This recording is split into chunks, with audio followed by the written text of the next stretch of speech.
district mining committees at the 3 mining areas we visited were not functional. 3 out of the 5 DMCs in Tarkwa were not functional, while 10 out of the 11 DMCs are not functional. And the DMCs in the 3 mining areas, as we have them in the appendix. Officials of the Minerals Commission indicated that the 20 DMCs were not functional because the district assemblies did not have the resources to fund the committee's operations. So yes, they have been inaugurated, but we're looking at how functional they are. Yeah, so the functionality of the district management committees is a joint.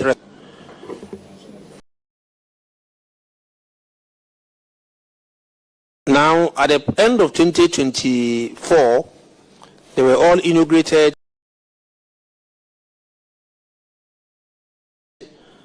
As to their functionality, tenure expired. And so we are now going through a process of getting new ones starting from this year.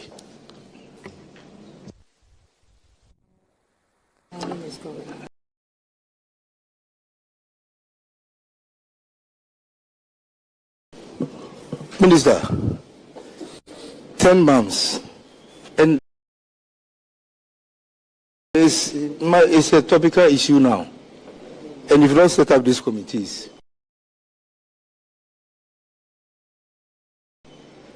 you mean very particular about environmental degradation. Or what is topical here? Minister, you are here to answer questions from the committee, not to ask me a question. Can I ask for clarification? No. Chairman, you are here to answer questions from me as a member of the committee. Perfect. But not for you to ask me a question. My brother, I've been here. I can ask a question for clarification. What is topical is mining. Exactly. What is topical is mining. Yes. And we need these committees. 24, all of them had expired. Now, some also expired this year around June. Okay. But like I said earlier, we have put in place a system, and some of them, as I speak to you, we are just about integrating them. Don't forget that these are chaired by the DCs. It took time for DCs to be brought on board, and many other things. Now, in place of your concern, your concern is that once they were not there, environmental degradation was taking place.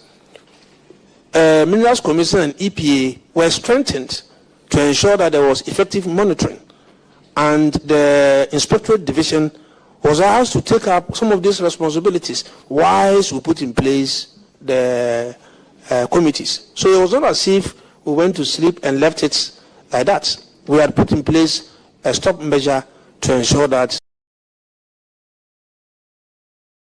our eyes were on the cake.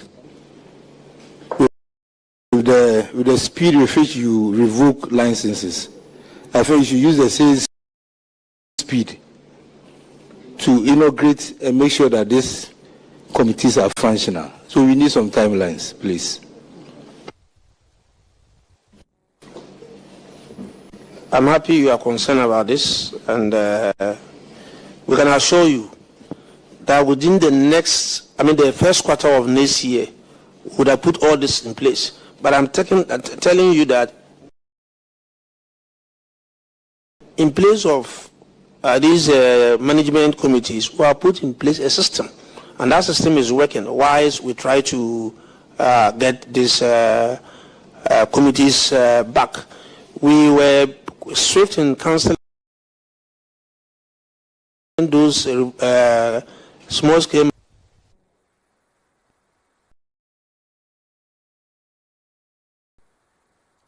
He's answered your question, right? Yes, please, I'm done. Okay.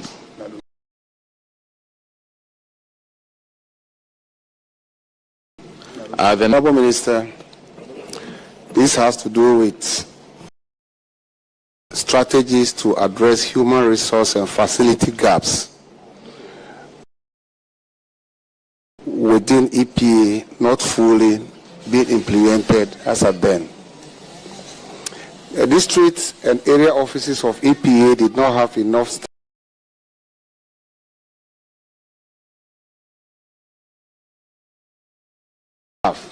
as well as office accommodation to carry out their operations.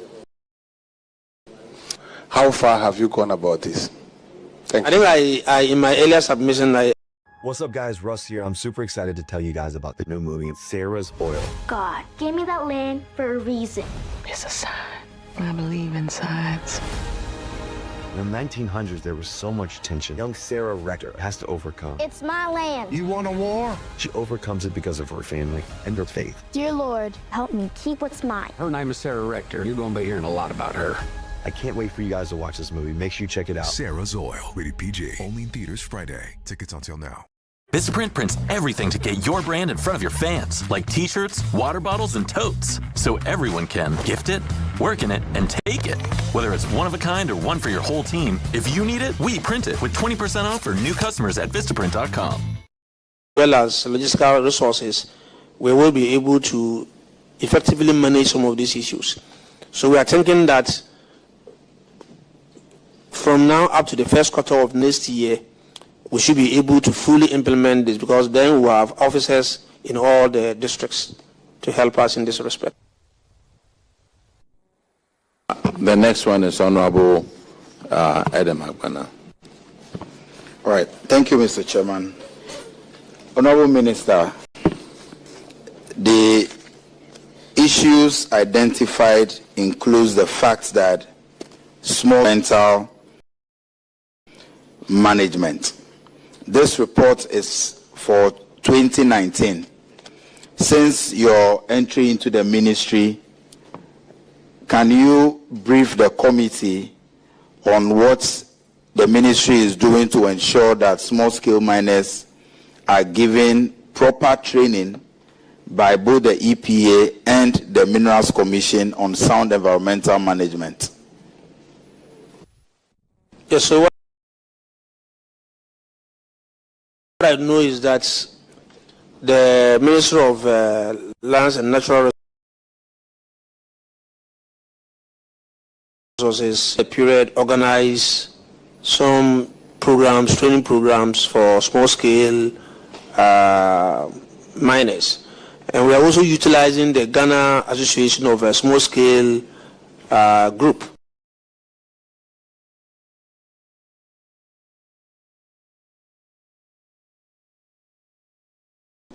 They have very good leadership. I got a call from them that they were in Kumasi. Small-scale miners. I think last week or so, they were in Bole area and they went to Upper West. So some... Mr. Chairman, just as a way of recommendation, just as it is with, say,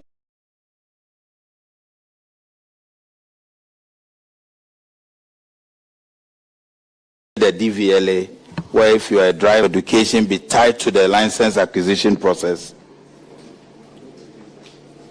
Honorable, a very laudable suggestion, but the two are not the same.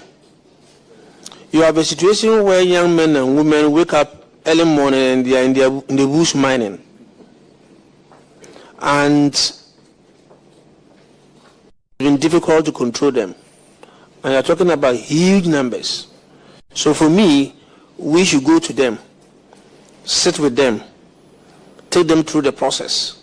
But even as we take them through the process and license them, we must self-provide them with education continuously. So the process must start from the very beginning when they are looking for the licenses, and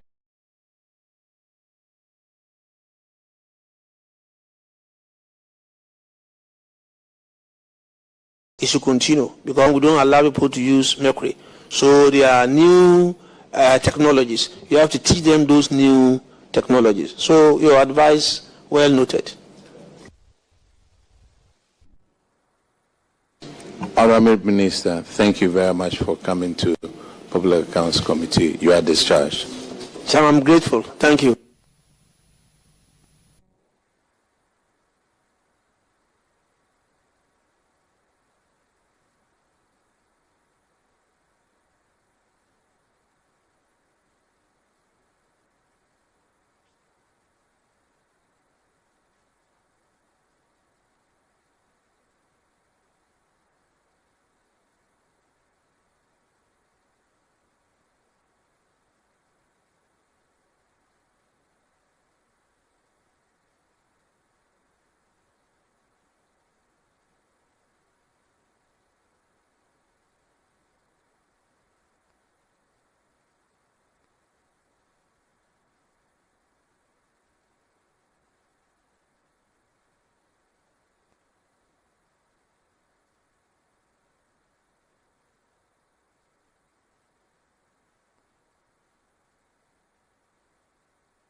I, Thomas Sampson, swear by the Almighty God, that the evidence I shall give before this committee, touching the matter in issue, shall be the truth, the whole truth, and nothing but the truth. So help me God.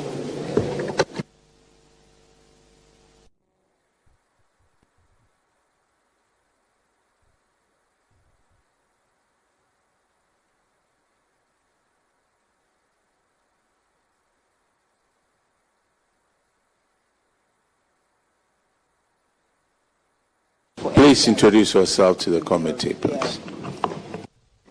Thank you, Mr. Chairman. My name is Thomas Sampson, the Deputy Minister for Finance. Thank you, Chairman. My name is Richard Chunibu Akodua. I'm the Director for Research, National Development Planning Commission. Thank you. My name is Jemila Tsusoyi Niseidu, Senior Internal Auditor, National Development Planning Commission. Thank you. Good afternoon. My name is Jennifer Tufo, NDPC Head of Accounts. Thank you, Mr. Chairman. My name is Michelle Fafa Agbenoto, Senior Information Officer and Head of Public Relations, NDPC. Good afternoon, Honorable Chairman. My name is Nana Jumo Bene, CEO of Ghana Infrastructure Investment Fund. Good afternoon, Mr. Chairman. My name is Reginald Okai. I'm the Chief Finance Officer for Ghana Infrastructure Investment Fund. Good afternoon, Mr. Chairman. I'm Jabanane, Head of Internal Audit, MPRA. Good afternoon, Madam Chair. My name is Chris Buedi Mensah, CEO, MPRA. Good afternoon, Madam Chairman. My name is Anthony Akwa, Director, Standards and Compliance, NPRA.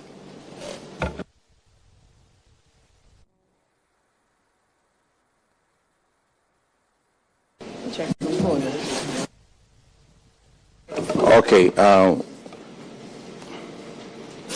we'll be looking at your financial, that's National Pensions Regulatory Authority. You are here, right? Yes. Okay, we'll be looking at your financials, and Honorable Enim will start with that one. Thank you, Chairman. MPRA, so we'll be considering your financial performance and financial position. For your financial performance, your bottom line improved from a surplus position of 25 million to 30 million in 2023. But I just want us to go through a few of the expenditure lines where I feel you had gone over a certain threshold here, because I'm looking at the increases you made in your revenue. And if you made a positive change of almost 34%, but then on your expenditure lines, you went over 91 and 40% and 37.3%. I want to understand. Mr. Chairman, can you respectfully direct us to the paragraph you are? So this is 1021 to 1029.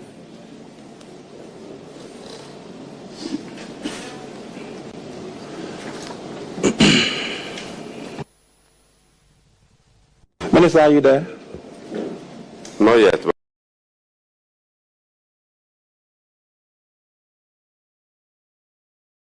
You can proceed. Okay, so I just almost 40%. Can you tell us what constitutes your other expenses? Since we don't really have a separate lines for the different expenditure items. So I'm looking at the two things, goods and services. Then on other expenses, what constitute your other expenses and why it went up by 92%? Okay, thank you, Mr. Chairman. So the goods and services, it was due to the expansions of our offices across the country. So opening other two zonal offices and also increase the capacity of the staff in other zonal offices.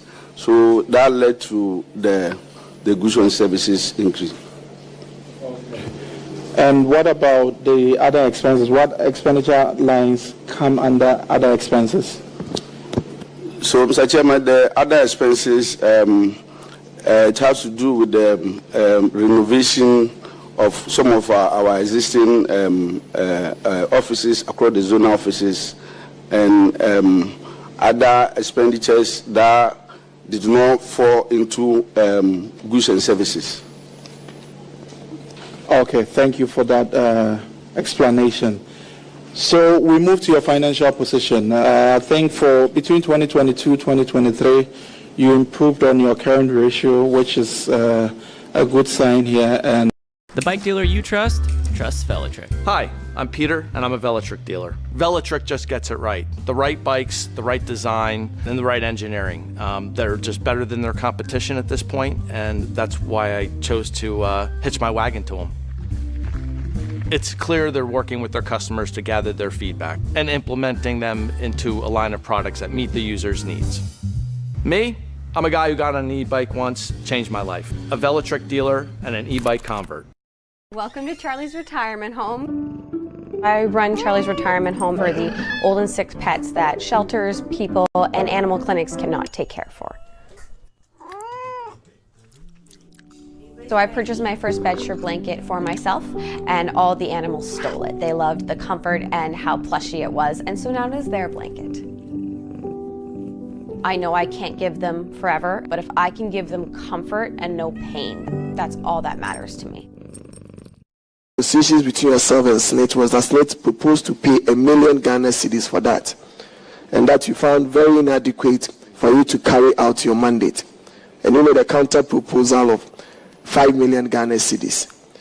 And you said SSNIT was considering that, and you left it at the table of the Minister for Labor Relations. What is the status of this relationship between the two of you? Because you are so... And once at that, to be helpful for us to appreciate and understand, if you can tell us the mandate for which you seek that amount of money to do, and why the counter proposal of 5 million, not the 1 million, so that when we have something better to add on to SSNIT, then we can. So your mandate and why that impasse is still existing. Thank you, Mr. Chairman. Mr. Chairman, I will speak briefly about it and will defer to the CEO for MPRA to also add some if he so wishes. This and SSNIT. And over the years, SSNIT has refused to make payments to MPRA. This year, the issue was brought to our attention, and so I had a meeting between the director, MD for SSNIT, and the CEO for MPRA, and we had some resolution. SSNIT over the years has maintained that unlike the Tier 2 and Tier 3 pension funds that are licensed by MPRA, SSNIT is a legal creation. And so they felt that they did not have to pay the fees to MPRA. But MPRA has been providing services regulating the entire pension architecture. And so we had a fruitful meeting, and even though SSNIT maintained that the 2.5% of their previous year's administrative expense is quite high, they are willing to pay something. So we have agreed, and this year SSNIT has made 2 payments, first quarter, second quarter payments to MPRA. And so there is some kind of resolution so far, even though they are not getting the full amount that they would have loved to get, the 2.5 that amounts to the 18 million plus that we are talking about. But we have some kind of understanding. I think in the first quarter they paid 1.7 million. They've paid another 1.7 million in the second quarter. They will continue to make those payments. So that is the progress we have made so far. Thank you, Mr. Chairman. So now there seems to be a settled understanding of about paying quarterly. So that means you are going to have 4 tranches in the year of about 1.7 million. And having that amicable solution to it, won't that go against the law that we set by our own self, that the Act 1080? Because it would obviously go against that. You cannot bypass the law and have an agreement that is not in the law. Rather, you ought to therefore come for us to revise the law and probably put it where SSNIT and the whole arrangement between yourself and Labour would agree, Ministry of Labour Relations would agree to it, so that it will not continuously be flagged. Because once you do 1.7 by 4, you are probably going to do just about below the 2.5, and they will continuously flag that. So what will be the solution that you proffer so that we can help you resolve this matter permanently? Mr. Chairman, that is right. That is what we intend to do. But we had to build on what had been done in previous years. Because when we came, SSNIT had offered to pay MPRA 1 million cedis, and MPRA rejected that amount. And so we had to follow up with those negotiations, and then we arrived at the 1.7 million a quarter times 4. And so it is an improvement over what has been done. But as you said, we need to interpret the law rightly, and if we feel that since SSNIT is established by a legal creation, and MPRA does not necessarily license them, if they actually have to pay the full amount of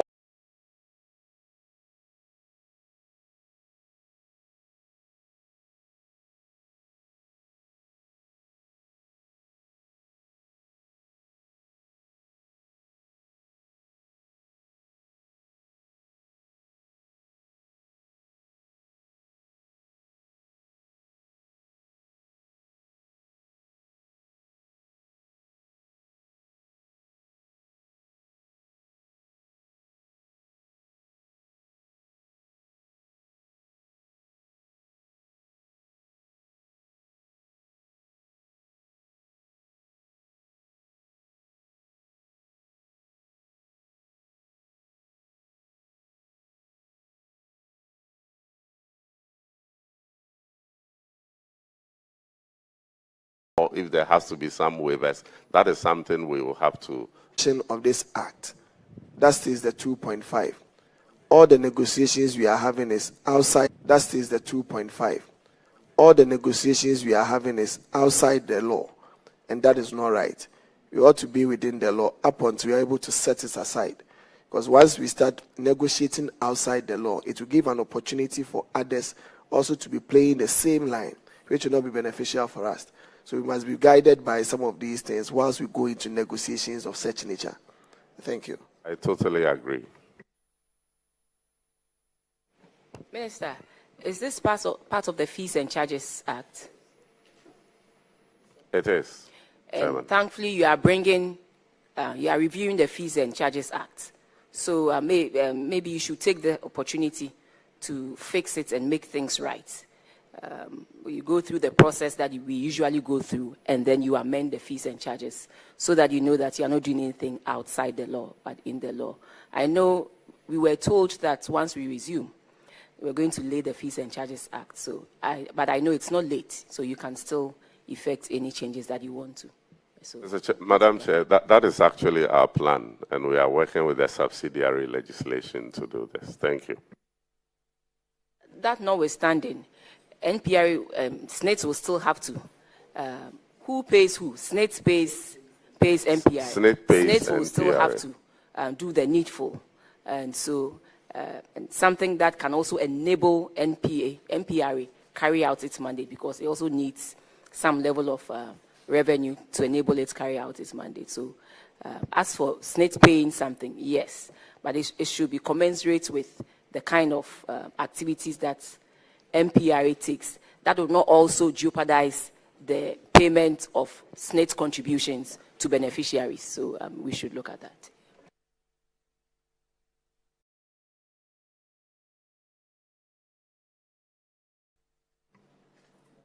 Is NDPC here, please? Okay. Yes, Madam Chair.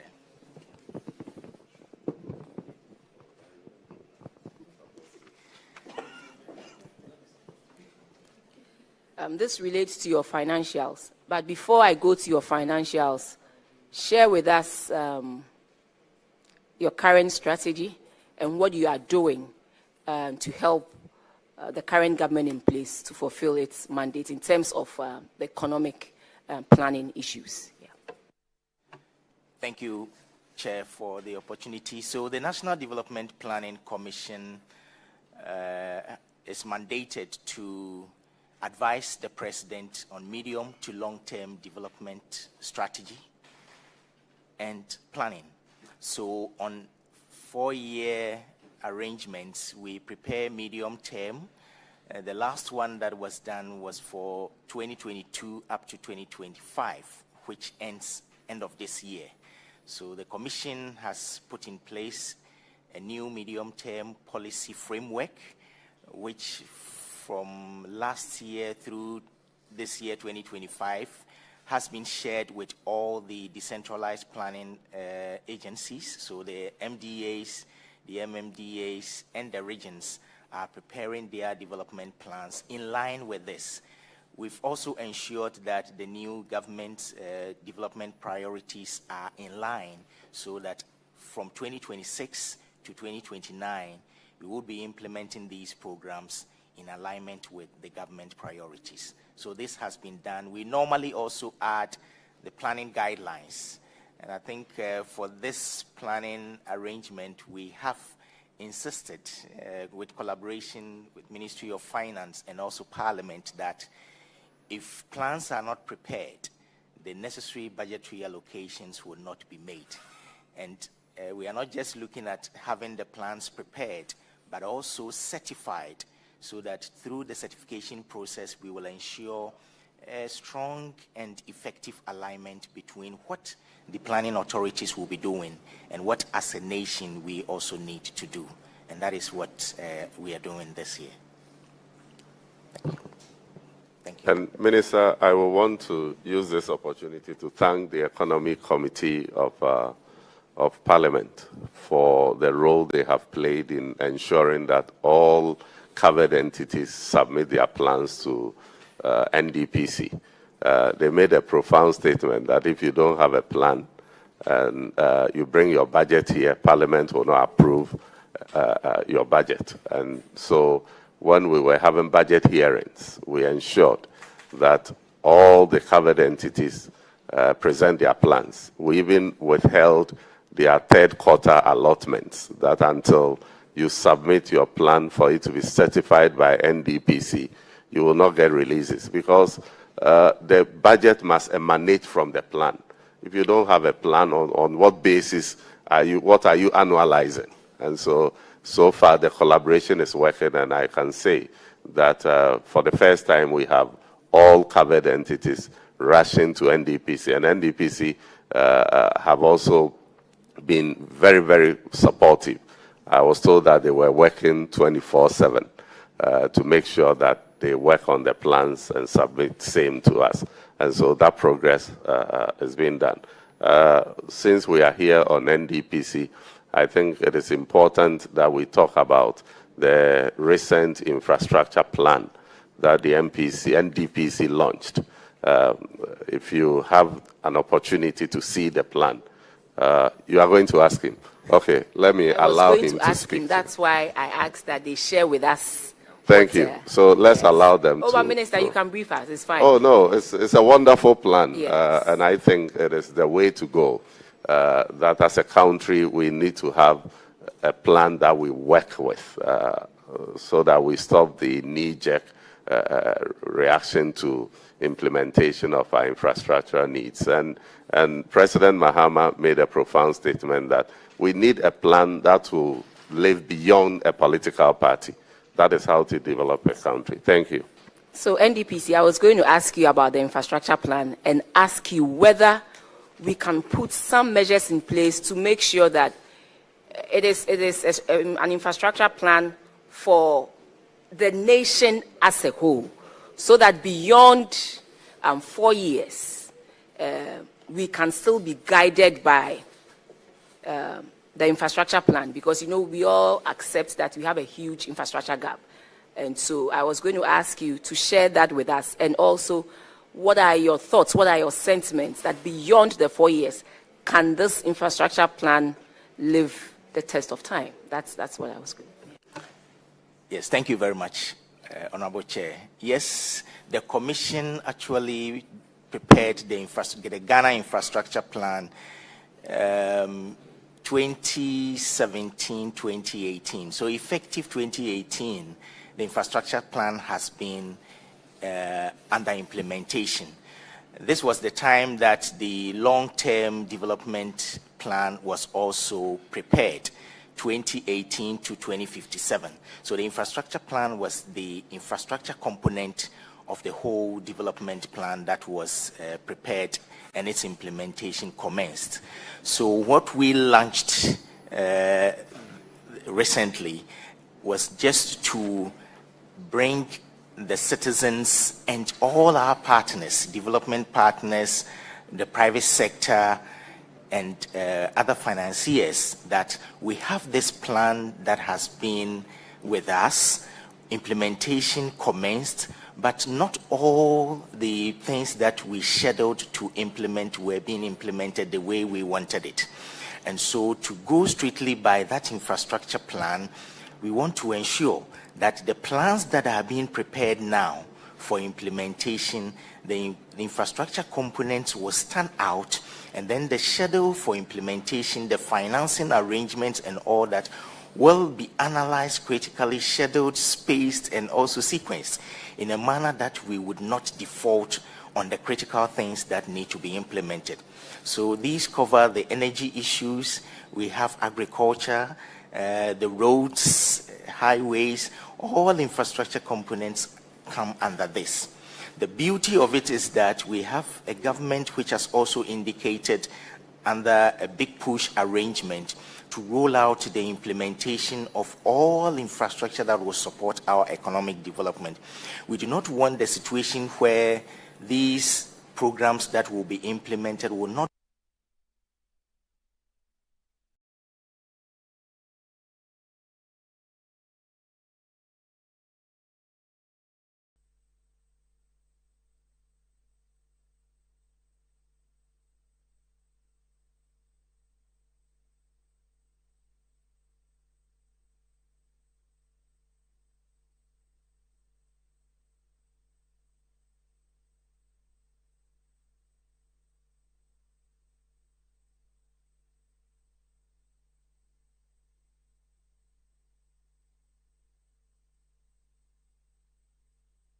all the MDAs, because for public infrastructure projects, you need to have them scheduled, and then the costing and the implementation also streamlined, so that we do not add onto it what we have started and we have not completed. One critical area is to ensure that the backlog of infrastructure that we have not effectively implemented can be front-loaded, so we deliver on those ones before new ones are also brought on board. So that is the arrangement we have in place.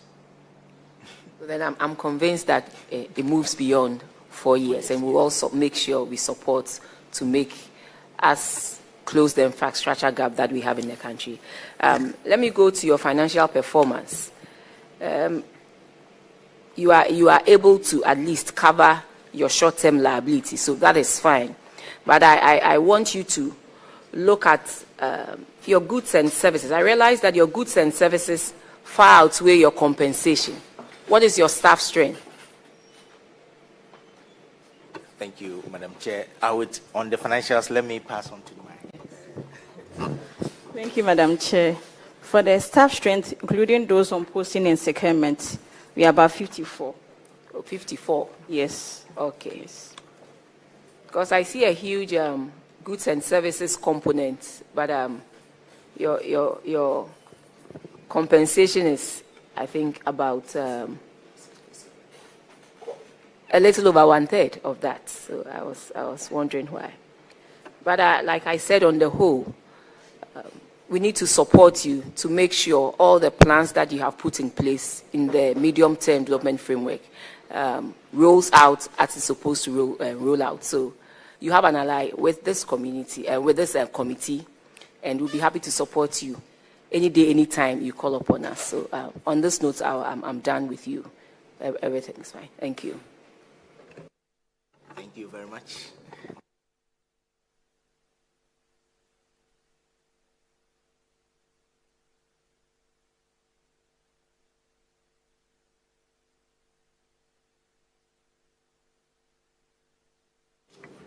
Mr. Chairman, are we dismissed?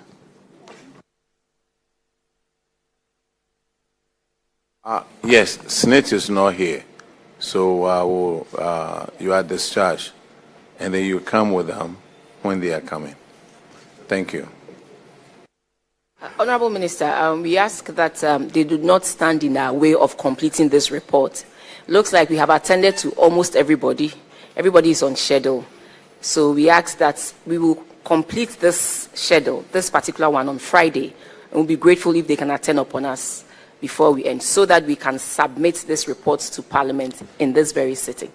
Honestly, I didn't know SNIT was supposed to be here. So I think it will be helpful. I would want to know if SNIT is the only agency under the Ministry of Finance that is outstanding, that you need to appear before you. If there is the need for any other person to come, please let Minister, the Secretariat. I think GIF is also, initially, last year. GIF is here. GIF is here. Yes. Then we can have GIF. Last year, SNIT was under Ministry of Employment. Yes. So was NPRA. And so the Secretariat placed them under Ministry of Employment.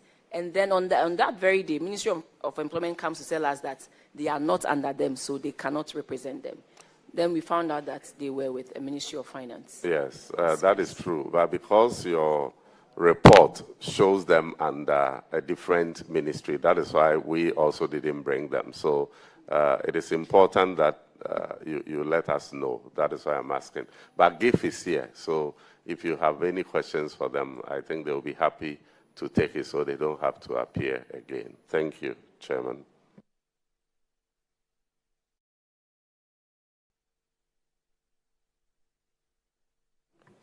And I see that they did not have any infraction, so. It is their accounts.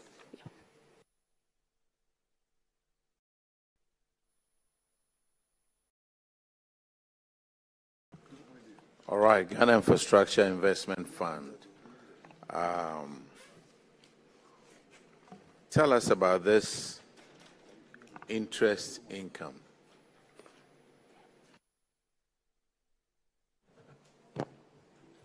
Thank you very much, Honorable Chairman. Our interest income is derived mainly from portfolio and also from some amount of treasury activity.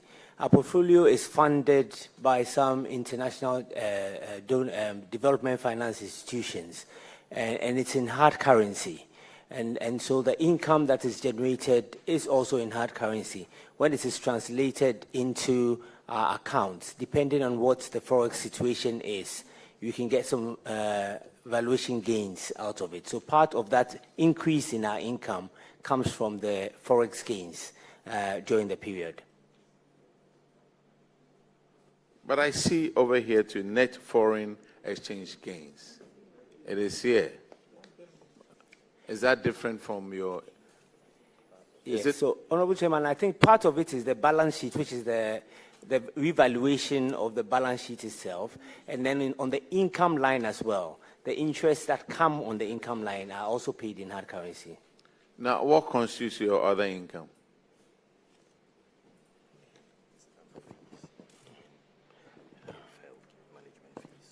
So, Honorable Chairman, the other income is mainly around management fees and commitment fees from the sponsors who come to us for project financing. Now, I see that your impairment charges went up 121%. Yes. Why that? Honorable Chairman, in the period under review, the auditors took a prudent stand for some of the projects that we had because we had just come out of the COVID sort of area, so there were some delays on some of the projects.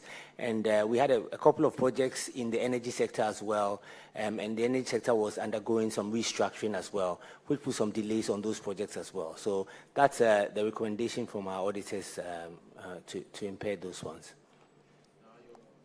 Your financial position, 2022, it was 10.2 to 1, and 2023 is 10.8 to 1.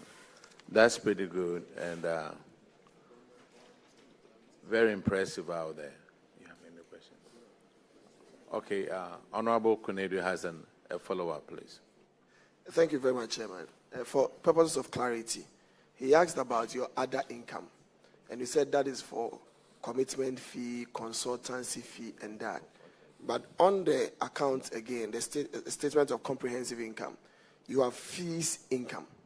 What will constitute that? If the other incomes are those fees that you made mention of, what would be the fees income on the B? Honorable Chairman, during the period, there were specific special projects that we gave was handling on behalf of government. So the health GIF, which is a sub-fund that was set up to manage the Agenda 1 projects, there were some sort of management fees that came out of that one. And because that is separate from our core GIF, that was put on a separate line. And that's the line that we refer to.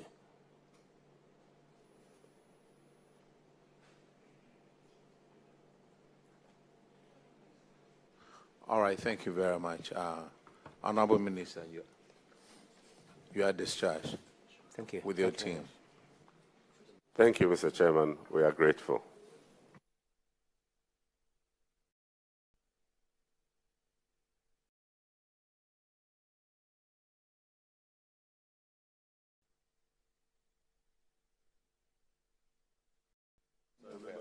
Minister, respectfully, we are going to look at the performance audits on the procurement and maintenance of medical equipment in teaching hospitals. The health minister is here, but we need technical staff from Ministry of Finance too. So respectfully, if you can let them come and sit to support. Yes. Thank you.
Clerk, have they been sworn in?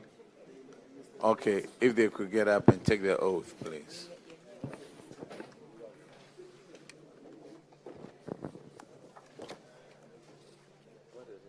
I, Dr. Pakwesi Bedu, swear by the Almighty God, that the evidence I shall give before this committee, touching the matter in issue, shall be the truth, the whole truth, and nothing but the truth. So help me God.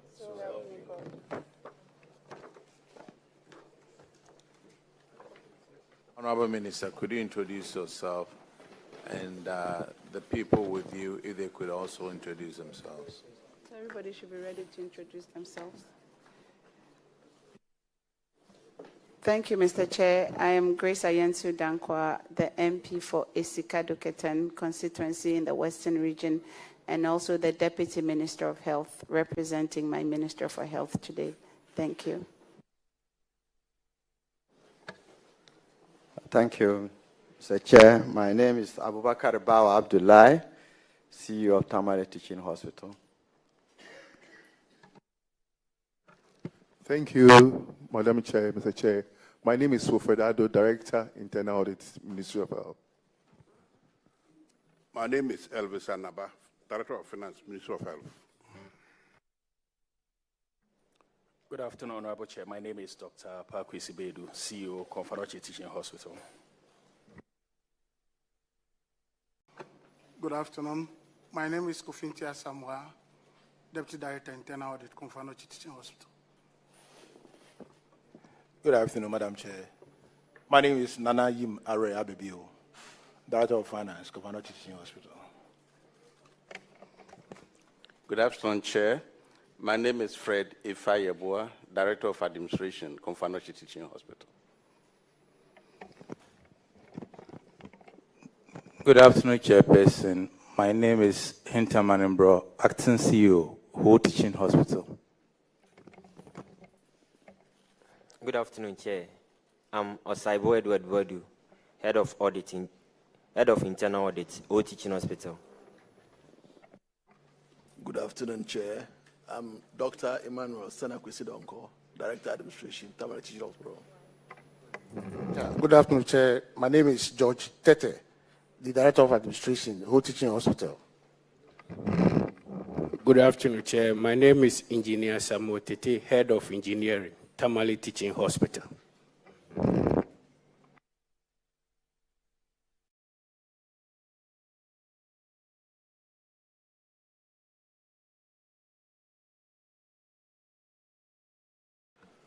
Okay, Honorable Minister, this is a performance audit of the Auditor General on the procurement and maintenance of medical equipment in teaching hospitals. And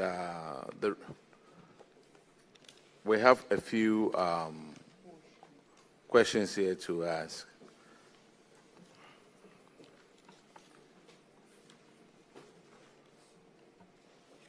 It says, reason for the audit. The World Health Organization defines medical equipment as an instrument, apparatus, or machine that is used in prevention, diagnosis, or treatment of the illness or disease, or for detecting, measuring, restoring, correcting, or modifying the structure or functions of the body for some health purposes. This medical equipment require calibration, maintenance, repair, user training, decommissioning, and activity usually managed by the clinical engineers. So now let's go to some of the audit functions.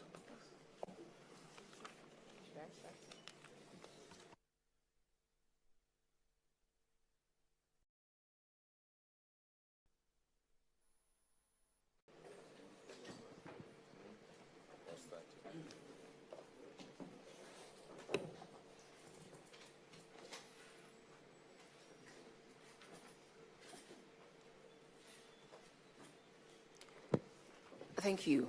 The auditors are telling us that the teaching hospitals are supposed to carry out equipment needs assessments before they prepare their procurement plans, because that will be the basis on which they can purchase equipment.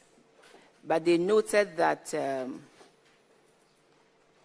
from the procurement plans, from contract documents, and way bills, the hospitals procured certain equipments, but none were functioning, and there was a need for replacements.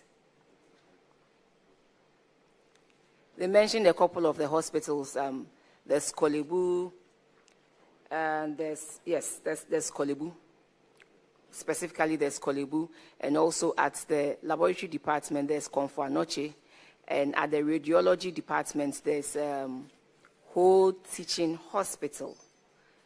And so, can you share with us the processes that leads to, one, identifying the equipment that you need, and also when you buy them, operating them in such a way that the objective for which you purchase them are realized? Because the auditors are saying that you bought some of the equipment and some were not functioning, and there was a need for replacement. Thank you, Madam Chair. I think that the auditor's findings are correct. And we have all our CEOs of our teaching hospitals here. And because some of the questions are hospital specific, because it's not universal for all the hospitals, they will chip in as I take over the ministerial position on the specific issue. Honorable Chair, when it comes to medical equipment, we have two types of medical equipment. We have basic equipment, which is like blood pressure cuffs and maybe less capital-intensive equipment. Those equipments can be purchased by the hospital themselves. Then we have another set of equipments that are the high-value equipment. These are the big machines, the most expensive ones, which is like the MRI, fluoroscopy, you're looking at CT scans. Even with CT scans, there are different levels. The cutting, some of them is 120-something cut and gives you finer view of the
Got the new iPhone 17 Pro, and Verizon picked up the tab on the best 5G network, baby. No way.